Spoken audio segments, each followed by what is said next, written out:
Assalamu alaikum ma sœur et bienvenue dans Glow Up avec foi, le podcast des musulmanes boss ambitieuses et engagées. Moi, c'est Sophia, mentor business et fondatrice de la Power Business Academy. Je t'aide à construire un business éthique qui te rapproche d'Allah et à gagner de l'argent avec baraka bi idnillah.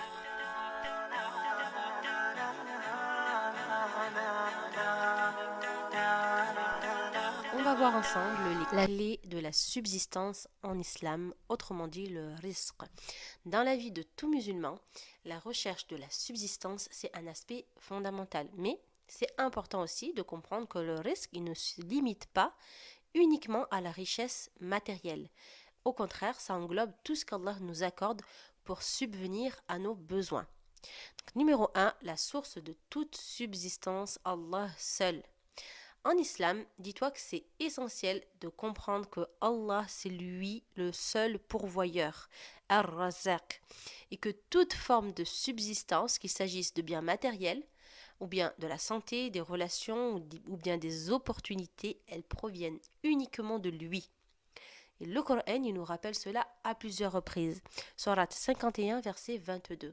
Et dans le ciel est votre rizq, ainsi que ce qui vous a été promis.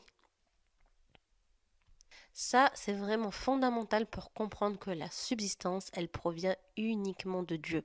Ça signifie que malgré nos efforts, en vérité, malgré notre travail et malgré tout ce que l'on va mettre en place, tout ce qu'on va recevoir vient uniquement de la volonté d'Allah. Prendre conscience de ça, ça va nous encourager à avoir confiance en lui et à chercher sa satisfaction. Oui, on va faire les causes, on va mettre des actions en place, mais le résultat, il appartient à Allah.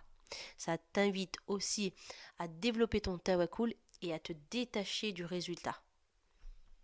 J'en viens ainsi au point numéro 2, le travail et les efforts. Ce sont un moyen, mais pas une garantie. Bien que la subsistance, elle provienne d'Allah, l'islam nous enseigne que on doit faire des efforts. On doit faire des efforts pour rechercher notre risque. Et le travail, il est aussi une voie qui est honorable pour rechercher ce risque-là, à condition qu'il soit fait dans un cadre éthique et selon les principes de l'islam. Le prophète Mohammed sallallahu alayhi wa sallam, il nous a dit: si l'un de vous veut cultiver un terrain, qu'il le fasse avec la meilleure des intentions, car cela est bénéfique pour lui, rapporté par Sahih Muslim. Ça montre que le travail et l'effort sont vraiment des moyens, mais ils ne sont pas des garanties.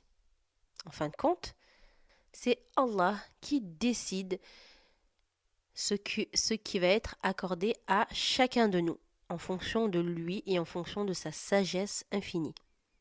Et c'est là où la foi et la confiance en Allah ils vont être d'une importance capitale. Point numéro 3, l'importance de la foi et de la confiance en Allah.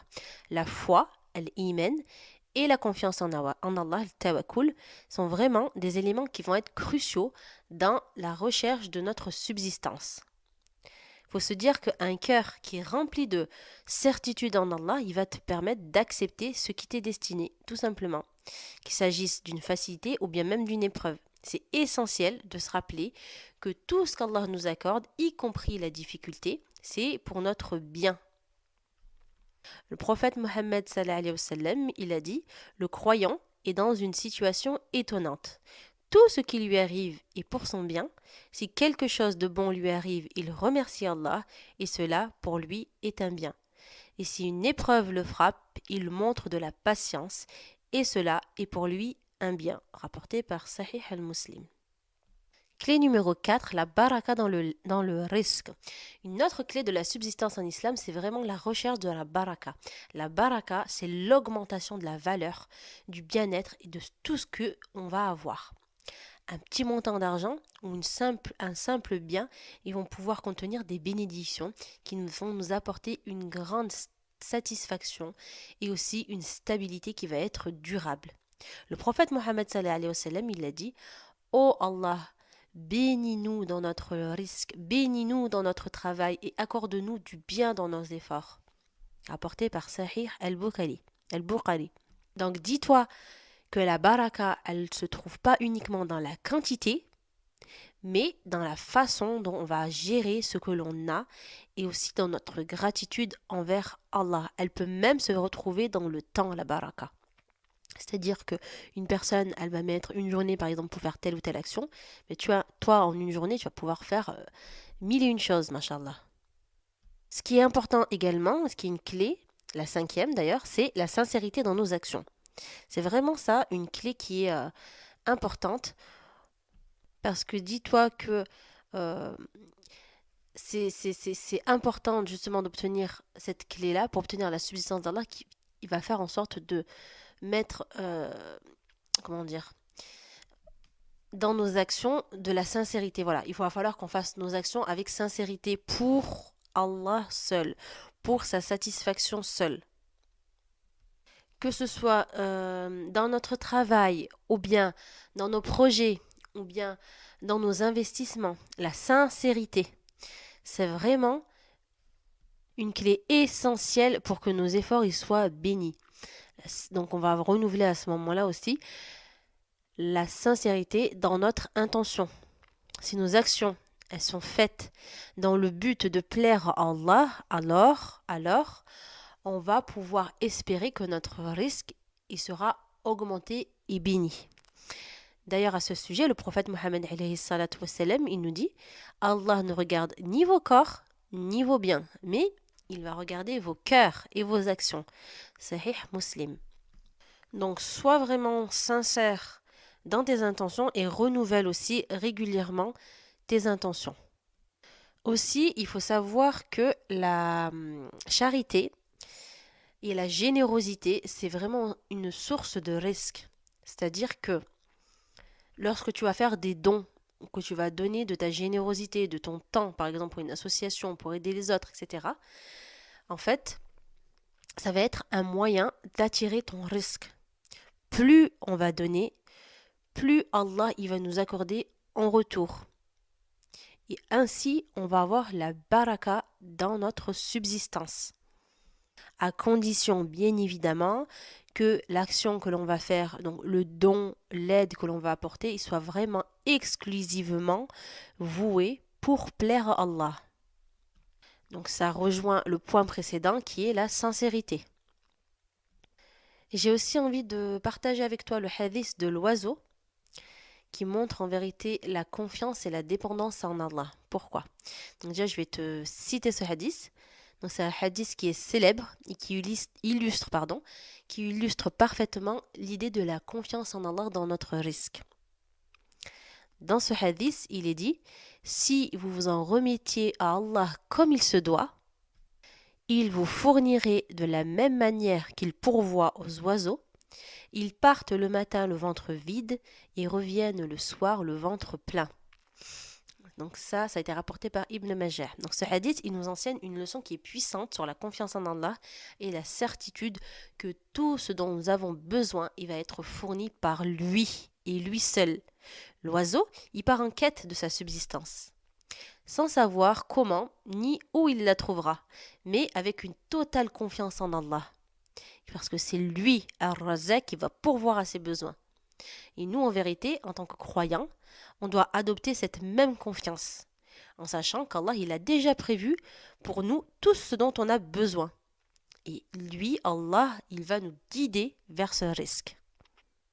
Aussi, il y a des actions qui attirent la subsistance. L'islam, il nous enseigne également que certaines actions spécifiques, ils attirent la subsistance d'Allah.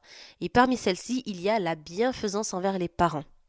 Le prophète sallallahu alayhi wa sallam, il a dit « Quiconque désire que sa subsistance soit augmentée et que sa vie soit prolongée, qu'il maintienne les liens avec sa famille. » Rapporté par Sahih al-Bukhari. Donc, ça signifie que quand tu vas prendre soin de tes parents, quand on va prendre soin de nos parents, quand on va les honorer, quand on va leur rendre visite régulièrement, ça va être une manière de multiplier ton risque. Ça va être une manière de multiplier notre risque. Aussi, il y a l'obéissance à Allah. Lorsque on va respecter les commandements d'Allah et qu'on va s'efforcer de vivre une vie qui est conforme à sa volonté, on va attirer sa bénédiction dans notre risque. L'obéissance à Allah, c'est une source inestimable de bienfaits. Il y a également la gratitude envers Allah. La gratitude, ça va être le fait d'être reconnaissant pour ce que l'on a déjà et aussi exprimer notre gratitude, ça va attirer davantage ce risque. Et d'ailleurs, à ce sujet, Allah subhanahu wa ta'ala, il nous dit dans le Coran, Sourate 14, verset 7, « Si vous êtes reconnaissant, je vous accorderai encore plus. » Sois également reconnaissante dans tes relations, parce que tu n'es pas sans savoir que celui qui n'est pas reconnaissant envers les gens, il n'est pas reconnaissant envers Allah.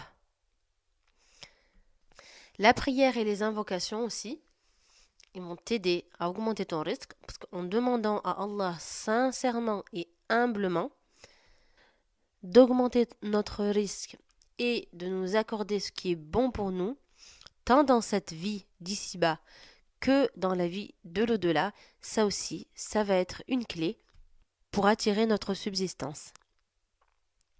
Et enfin, il est important de comprendre que la subsistance en islam, comme on l'a dit au départ, elle ne se limite pas seulement aux biens matériels, mais elle va englober aussi la santé, les relations, la sagesse, la tranquillité d'esprit et la proximité que l'on va pouvoir avoir avec Allah.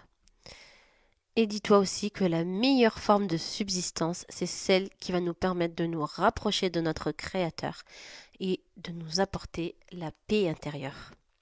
Le prophète Mohammed sallallahu alayhi wa sallam, il a dit « Celui qui a sa santé et sa sécurité dans ce monde, c'est comme s'il avait obtenu le monde entier. » Rapporté par Al-Bukhari. En conclusion, les clés de la subsistance en islam sont claires. La dépendance totale envers Allah, l'effort sincère dans la recherche du risque, la confiance en sa sagesse, la baraka dans ce qu'on a déjà et la générosité dans nos actions. Lorsqu'on va comprendre ces principes, on va agir en conséquence. On va vivre une vie qui est équilibrée et notre vie, elle va être remplie de baraka et de satisfaction. Et elle va être en harmonie avec les enseignements de notre noble religion. Puissions-nous toujours chercher notre risque avec sincérité, avec patience, avec gratitude envers notre Créateur et qu'il nous accorde ce qui est meilleur pour nous dans cette vie et dans l'au-delà.